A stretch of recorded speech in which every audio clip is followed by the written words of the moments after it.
Have you ever looked at your dog and thought, they're smiling, they must be happy? Or, they're wagging their tail, so everything's fine. We all want to believe our dogs are happy. We feed them. We walk them. We love them. We talk to them like they're family. But what if some of the things we interpret as happiness aren't actually happiness? Dogs don't experience emotions exactly the way humans do, and they definitely don't express them the way we expect. Sometimes what looks like joy is actually excitement. Sometimes what looks like calm is actually shut down. And sometimes what looks like affection is stress. Welcome back to the Dog Decode, where we break down what your dog is really telling you. Today, we're answering a question every dog owner cares about. Is your dog actually happy? Here are 5 commonly misread signs and what they truly mean. And by the end of this video, you'll be able to tell the difference between excitement, stress, shutdown, and real emotional well-being. Let's start with the biggest myth of all. 1. Tail wagging does not automatically mean happy. If there's one belief almost every dog owner holds, it's this: tail wagging equals happiness. But tail wagging simply means arousal. And arousal does not automatically mean joy. Dogs wag their tails when they are excited, curious, uncertain, nervous, frustrated, overstimulated. The key is not whether the tail is wagging. It's how it's wagging. A loose, full-body wag, soft hips swaying, relaxed face, gentle movement that includes the entire body. That's usually positive emotional energy. But a stiff, high, fast wag with rigid posture, that often signals tension. Watch the base of the tail. Is it loose and flexible, or tight and elevated? Also look at the rest of the body. Is the dog leaning forward stiffly? Are the ears pinned back? Is the mouth closed tightly? Is there whale eye? If yes, that wag may not be happiness. It may be internal conflict. Here's something important. Happiness is full body softness. If only one part of the body is moving and the rest is tense, that's not emotional ease. It's stimulation. And stimulation without regulation can quickly tip into stress. The smile. That isn't a smile. We love when dogs look like they're smiling. Open mouth, tongue out, eyes slightly squinted. It melts us. But an open mouth does not automatically equal contentment. A genuinely relaxed dog will show soft blinking eyes, loose facial muscles, neutral ear position, relaxed jaw, even breathing. But a stressed dog can also have an open mouth, especially when panting. Look at the eyes. Are they soft and fluid, or wide and hyper-alert? Are the corners of the mouth gently curved, or pulled back tightly? Dogs don't smile for social approval like humans do. They don't perform expressions to reassure us. They show regulation, and regulation looks calm, loose, and balanced. Another subtle difference: happy dogs move slowly between expressions. Stressed dogs shift quickly, scanning, tightening, releasing, scanning again. Happiness feels grounded. Stress feels alert. The face tells the story, but only if you know what you're looking for. 3. Calm doesn't always mean comfortable. This one surprises almost everyone. Sometimes the quiet dog in the room is not the happiest one. Some dogs look calm in overwhelming situations. They don't bark. They don't move. They don't resist. And we assume they're fine. But sometimes stillness is shut down.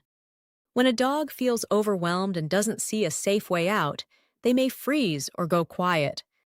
This is especially common in dogs being hugged tightly, dogs surrounded by children, dogs handled by strangers, dogs in loud social environments. They may appear calm, but their body might tell a different story. Stiff posture, tight mouth, pinned ears, wide eyes, shallow breathing. That's not comfort.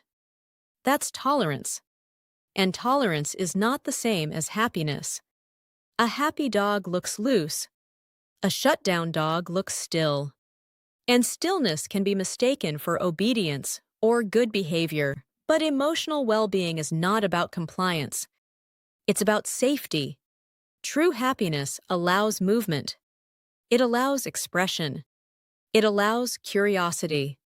Shutdown restricts all of that. 4. Hyperexcitement isn't always joy. When you come home and your dog jumps, spins, barks, zooms, vocalizes loudly, it feels like the purest form of love. And sometimes, yes, it absolutely is excitement mixed with joy. But sometimes, it's emotional overload. There's a major difference between excited and regulated versus excited and dysregulated. A happy, emotionally balanced dog can get excited, but they can also settle quickly. They recover, they regulate, they calm down within a minute or two. A dog who struggles to settle, who continues pacing, panting, jumping, mouthing, or whining long after the initial trigger, may not be joyful. They may be overstimulated. Overstimulation activates stress hormones, and when cortisol stays elevated, it doesn't feel good for the dog. Think of a child who eats too much sugar. They look happy, but they're actually dysregulated.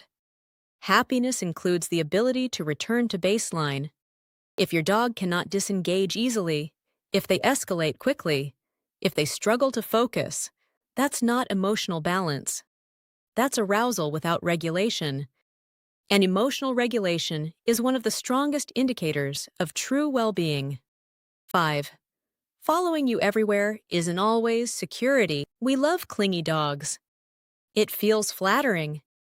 They love me so much. And yes, dogs bond deeply. But constant shadowing is not always a sign of secure attachment. If your dog cannot rest unless you're visible, panics when you leave the room, follows you obsessively, becomes distressed during short separations that may indicate anxiety.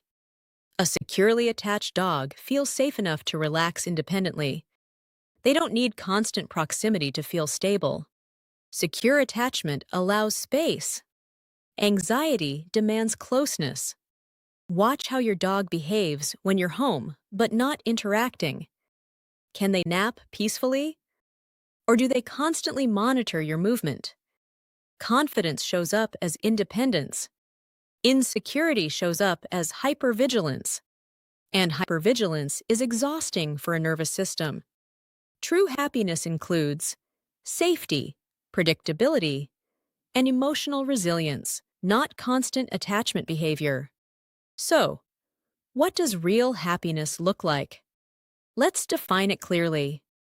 A genuinely happy dog typically shows loose, wiggly body language, soft, blinking eyes, balanced energy, playfulness without chaos, comfortable independence, curiosity about new experiences, stable appetite and sleep, predictable reactions to daily events. Happiness is not constant excitement.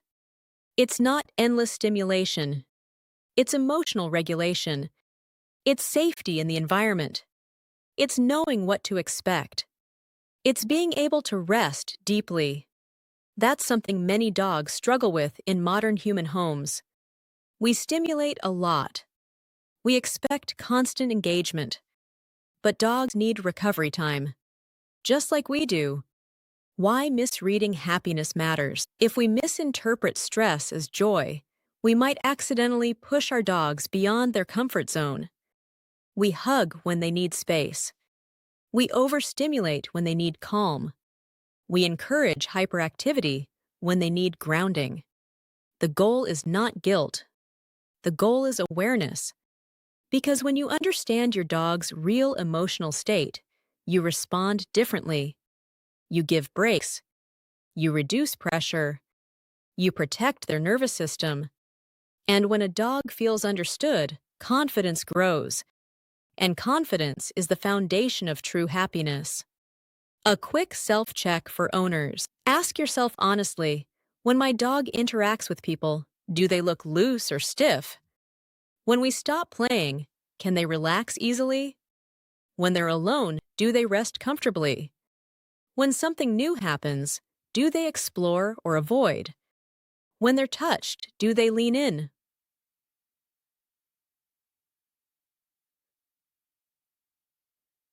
Or lean away? Those answers tell you more about happiness than tail wagging ever will. Your dog doesn't need to be excited 24/7. They don't need constant stimulation. They don't need to perform happiness for us.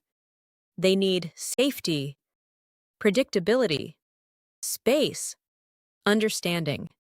True happiness in dogs is quiet. It's balanced. It's regulated. It's a soft body in a safe environment. And once you learn to recognize that, you stop guessing. You start decoding. Here at the Dog Decode, we don't just assume. We observe. We interpret. We decode. And when you understand what happiness really looks like, you build a relationship based on trust, not assumption. And that changes everything. See you in the next Decode.